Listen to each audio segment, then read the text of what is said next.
नमस्कार, मैं मणि सर।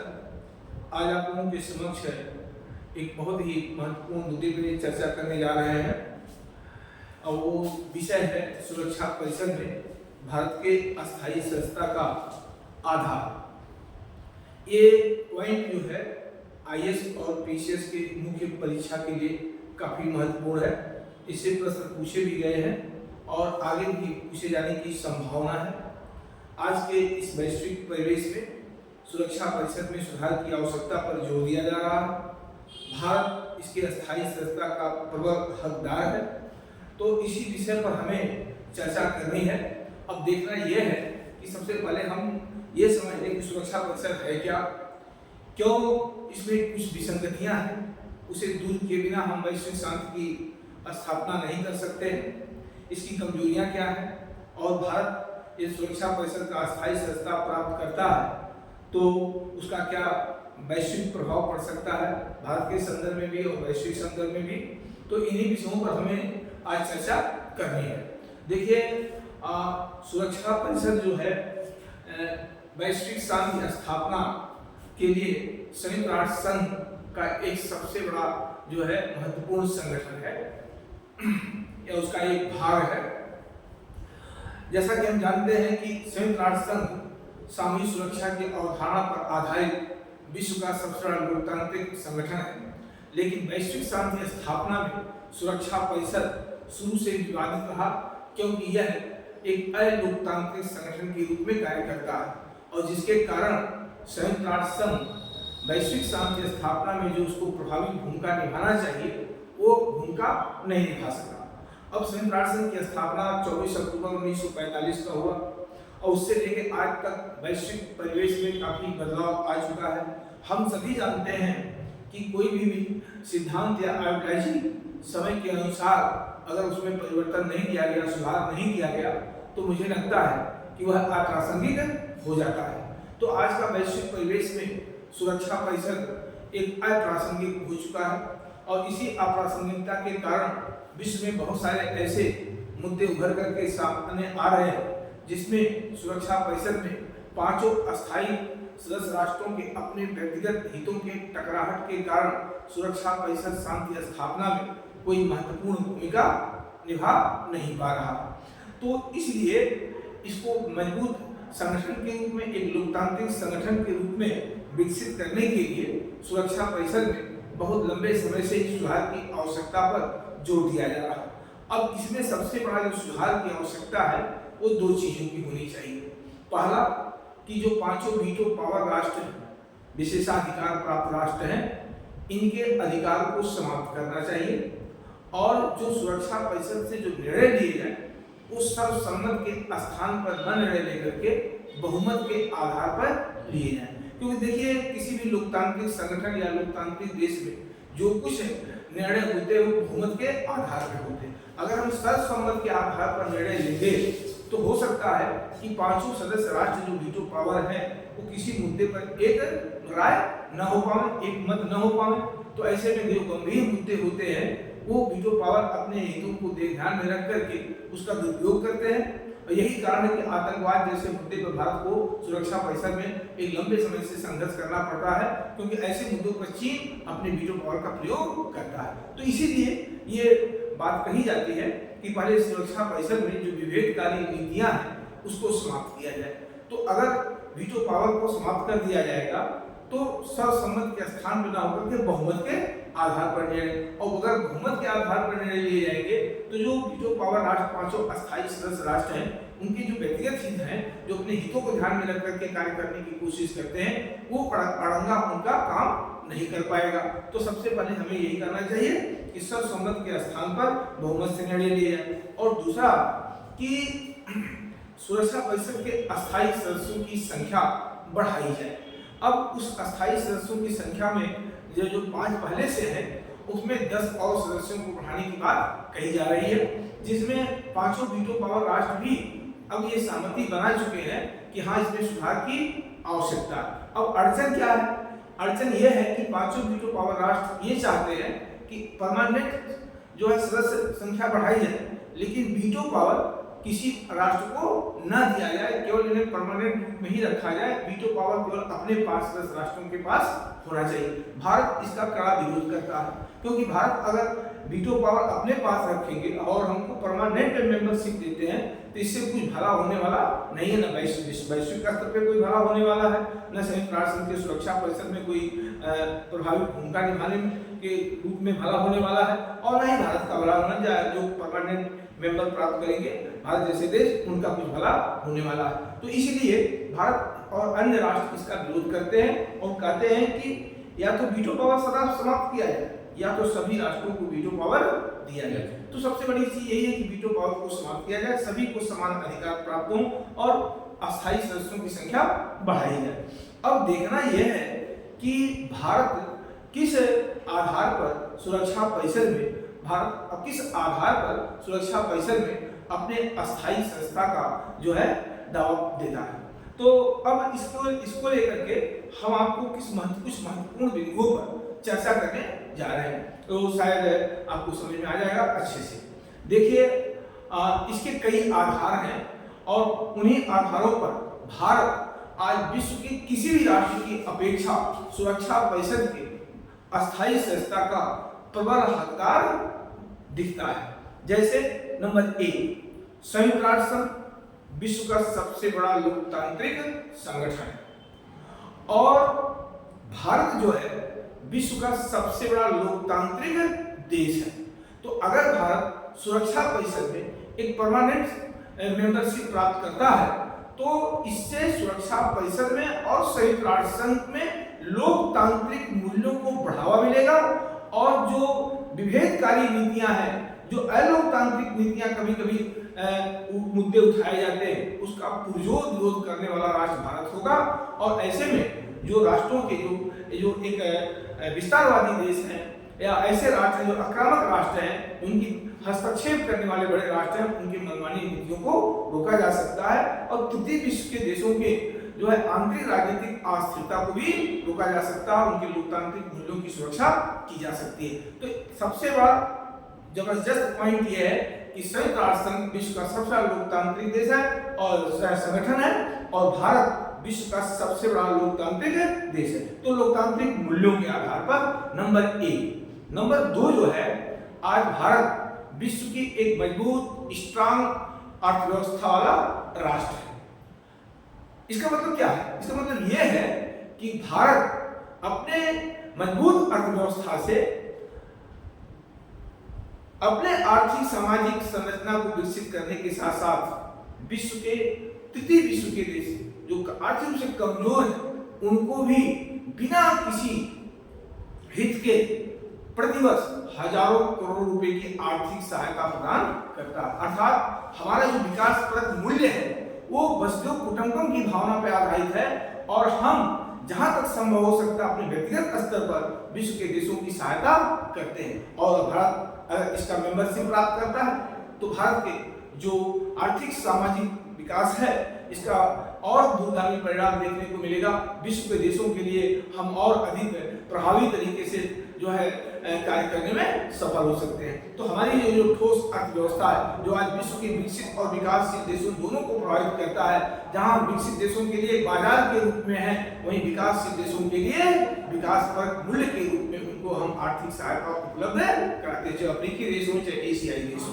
तो आर्थिक संरचना के आधार पर तीसरा, भारत एक विश्व की विश्वसनीय परमाणु शक्ति संपन्न राष्ट्र है।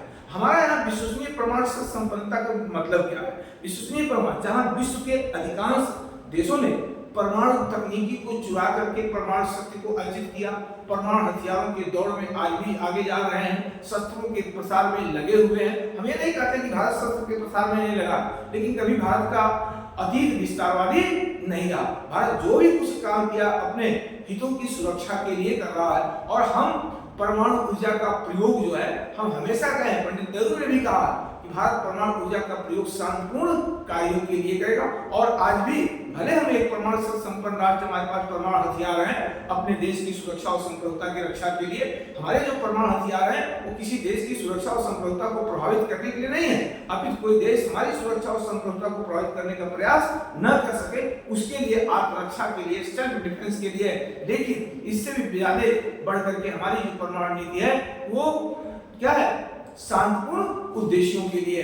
और हमने न किसी देश से परमाणु तकनीकी को चुराया और न किसी भी अपने मित्र राष्ट्र को परमाणु तकनीकी का प्रसार किया। तो इसीलिए हमारी जो परमाणु क्षमता है वो विश्वसनीय है। चौथा, विश्व में शांति स्थापना में, विश्व में जहां भी दंगे फसाद, किसी देश में विद्रोह हुआ, अराजकता उत्पन्न हुई, वहां सबसे पहले भारतीय शांति सेना पीस फोर्स के रूप में संयुक्त राष्ट्र संघ का नेतृत्व किया है और शांति स्थापना में अपनी महत्वपूर्ण भूमिका निभाया। आज विश्व के शांति सेना में भारतीय सैनिकों की संख्या सबसे अधिक है और उनका योगदान भी जबरदस्त रहा है। चाहे वो कांगो संकट के दौरान हो, चाहे अंगोला संकट के दौरान हो, चाहे कोसोवो संकट के दौरान हो, जहां भी चाहे प्राकृतिक आपदाएं हो, चाहे मानवीय आपदाएं हो, उनसे निपटने के लिए भारतीय शांति सेना ने बखूबी अपनी भूमिका का निर्वहन किया है। तो इस आधार पर भी हम सुरक्षा परिषद के अस्थायी सदस्यता का हकदार बनते हैं। चौथा, कि भारत विश्वसनीय गुटनिरपेक्ष राष्ट्र है। हमारी गुटनिरपेक्षता का मतलब क्या है? हमारी गुटनिरपेक्षता का मतलब है कि पंडित नेहरू ने कहा था कि जिन गुटों के कारण विश्व को दो बड़े विश्व युद्ध का सामना करना पड़ा, भारत ऐसे किसी गुट में सम्मिलित नहीं होगा जिससे अंतर्राष्ट्रीय शांति, स्थिरता और सुरक्षा को खतरा पैदा हो। तो हमारी गुटनिरपेक्षता की जो नीति है वो वैश्विक शांति स्थापना के लिए है और अपने स्वतंत्र नीति के पालन के लिए। और हम पहले भी गुटनिरपेक्ष थे और आज भी इस बहुद्रव्यीय व्यवस्था में आज विश्व में तमाम गुटों का विकास हुआ, उनका समापन हुआ। आज भी बहुत से गुट बनने की संभावनाएं दिखाई दे रही हैं, लेकिन आज हमारी गुटनिरपेक्षता नीति आज भी कायम है। और इसी गुटनिरपेक्ष नीति का प्रभाव है कि आज हम वैश्विक स्तर पे परस्पर प्रतिस्पर्धी राष्ट्रों के बीच हमारे संबंध बहुत ही महत्वपूर्ण है। चाहे अमेरिका और रूस के बीच हो, फ्रांस और ब्रिटेन के बीच हो, सऊदी अरब ईरान के बीच हो, तो कई प्रतिस्पर्धी इजराइल और फिलिस्तीन के बीच हो, तो हमारी गुटनिरपेक्षता जो है वैश्विक शांति स्थापना के लिए बनी हुई है। और अगर भारत सुरक्षा परिषद के अस्थायी सदस्य बनता है तो निसंदेह वैश्विक शांति स्थापना में भारत की भूमिका और उसका महत्व और उसका कार्य और अधिक तेजी से आगे बढ़ सकता है। तो गुटनिरपेक्ष राष्ट्र के रूप में। और जनसंख्या के आधार पर, अगर जनसंख्या के आधार पर देखें तो आज भारत विश्व की क्या है, सबसे बड़े जनसंख्या वाला राष्ट्र है। आज 1 अरब 40 करोड़ की आबादी है। कभी 1990 के दशक में जो है ब्रिटेन के प्रधानमंत्री जॉन विजर ने कहा था, तो भारत की आबादी 1 अरब थी, तो उन्होंने कहा कि 1 अरब से अधिक जनसंख्या वाले राष्ट्रों को सुरक्षा परिषद के अस्थायी सदस्यता के लिए मिलना चाहिए, इसे इग्नोर नहीं होना चाहिए। तब से लेकर आज तक काफी बदलाव आ चुका है। तो आज कहीं कहीं भारत आर्थिक, राजनीतिक, सामाजिक रूप से एक वैश्विक शक्ति के रूप में उभर रहा है और उभरा हुआ है। तो हम कहीं कहीं अपने शक्ति के आधार पर सुरक्षा परिषद के एक अस्थायी सदस्यता का हकदार बनते हैं। आज भी हमारी जो विदेश नीति है वह विदेश नीति जो 2 पर आधारित है, वसुधैव कुटुंबकम और सर्वे भवन्तु सुखिनः सर्वे सन्तु निरामया। तो जिस देश की विदेश नीति का आधार वसुधैव कुटुंबकम होगा, सर्वे भवन्तु सुखिनः सर्वे सन्तु निरामया होगा, वह देश न कभी आक्रमणकारी हो सकता है, न कभी विस्तारवादी हो सकता है। वो निश्चित ही विश्व के तमाम जो समस्याएं उपज हैं उन सब का विरोध करने वाला राष्ट्र बनता है। तो भारत की जो फॉरेन पॉलिसी है उस सबके साथ समन्वयवादी नीति पर चलने वाली फॉरेन पॉलिसी है। अगर भारत संयुक्त राष्ट्र संघ की सुरक्षा परिषद में एक अस्थायी सदस्यता प्राप्त करता है तो इसे मुझे लगता है कि संयुक्त राष्ट्र संघ का सुरक्षा परिषद और अधिक मजबूती से कार्य करने में सफल होगा। और इसके साथ साथ जो बड़े राष्ट्रों का हस्तक्षेप छोटे राष्ट्रों पर किसी आतंकवाद के बहाने, मानवाधिकार के बहाने, अन्य मुद्दों को लेकर के हस्तक्षेप बढ़ता है, उस पर अंकुश लग सकता है। तो कहने का आशय हमारा है कि अब वक्त आ चुका है संयुक्त राष्ट्र संघ में भारत को अस्थायी सदस्यता प्रदान की जाए। और मैं तो कहता हूँ कि भारत को नहीं, भारत सहित कई और ऐसे देश हैं जो सुरक्षा परिषद के अस्थायी सदस्यता के प्रबल हकदार बनते हैं, चाहे अफ्रीका महाद्वीप का दक्षिण अफ्रीका हो या नाइजीरिया हो या लैटिन अमेरिका का ब्राजील हो। ये सब बड़े राष्ट्र हैं अपने अपने महाक्षेत्र के। तो इन राष्ट्रों को अगर संयुक्त राष्ट्र संघ की सुरक्षा परिषद में अस्थायी सदस्यता मिलती है तो क्षेत्रीय आधार पर भी और तृतीय विश्व के देशों में काफी कुछ आगे अच्छा देखने को मिल सकता है। तो ये सब आधार ऐसे हैं जिसके द्वारा भारत सुरक्षा परिषद में अपना प्रबल दावा प्रस्तुत करता। अब एक वक्त था कि सुरक्षा परिषद के स्थायी सदस्यता का समर्थन केवल पूर्व सोवियत संघ और रूस ने किया, बाद में रूस के रूप में परिवर्तित हुआ तो रूस ने भी किया। रूस हमारा हमेशा सुरक्षा परिषद के सदस्यता के लिए हमेशा समर्थन करता रहा, लेकिन समय के साथ आज ब्रिटेन भी है, फ्रांस भी है और अमेरिका भी हमारा समर्थन करता है।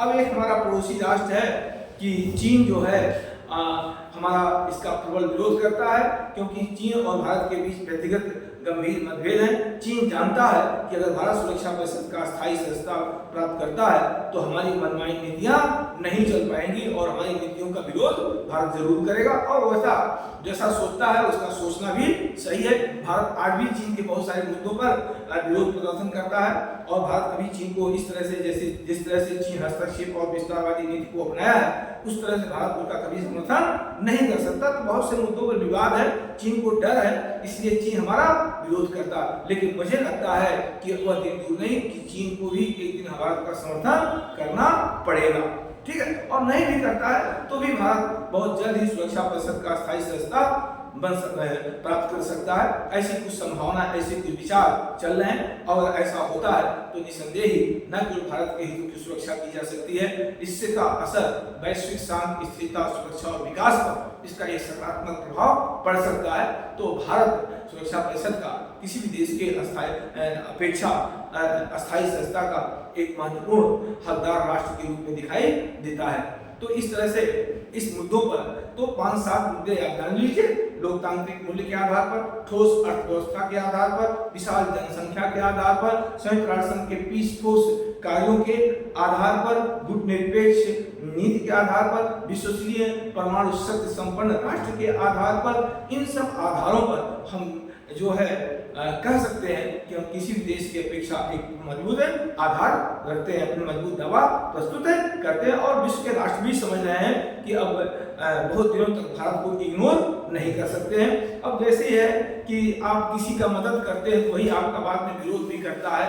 आज चीन हमारा प्रबल विरोधी राष्ट्र है मेंबरशिप के लिए, वीटो पावर के लिए वो सबसे पहले विरोध करता है और हर मुद्दों पर अड़ंगा डालने की कोशिश भी वो करता है। जहां तक बस चलता है वो भारत का विरोध करता है, हर स्तर पर विरोध करता है। लेकिन चीन भूल जाता है कि चीन जो कुछ संयुक्त राष्ट्र संघ में आज अस्थायी सदस्यता प्राप्त किया है वो पंडित नेहरू के अदूरदृष्टि नीति का परिणाम रहा है, क्योंकि पंडित नेहरू ने चीन को पहला स्थान हर मुद्दों पर देते थे और उन्हीं के प्रयासों का परिणाम था कि चीन सुरक्षा परिषद का मेंबरशिप प्राप्त किया। तो जिसका हमने भला किया वही आज हमारा विरोधी बनकर के उभरा हुआ है। तो उससे बहुत ज्यादा अड़चन नहीं आने वाली है। अब समय बदल चुका है, वैश्विक समर्थन भारत को प्राप्त है, विश्व के अधिकांश राष्ट्र भारत के साथ जुड़े हुए हैं, भारत की फॉरेन पॉलिसी आज स्ट्रांग है। तो मुझे लगता है कि अब कहीं न कहीं बहुत जल्द ही सुरक्षा परिषद में सुधार होगा और जब भी सुधार होगा तो भारत वीटो पावर के साथ सुरक्षा परिषद का अस्थायी सदस्य बनने वाला राष्ट्र है और मेरी शुभकामनाएं भी हैं। तो इस तरह से ये मुद्दा है। जय हिंद। यदि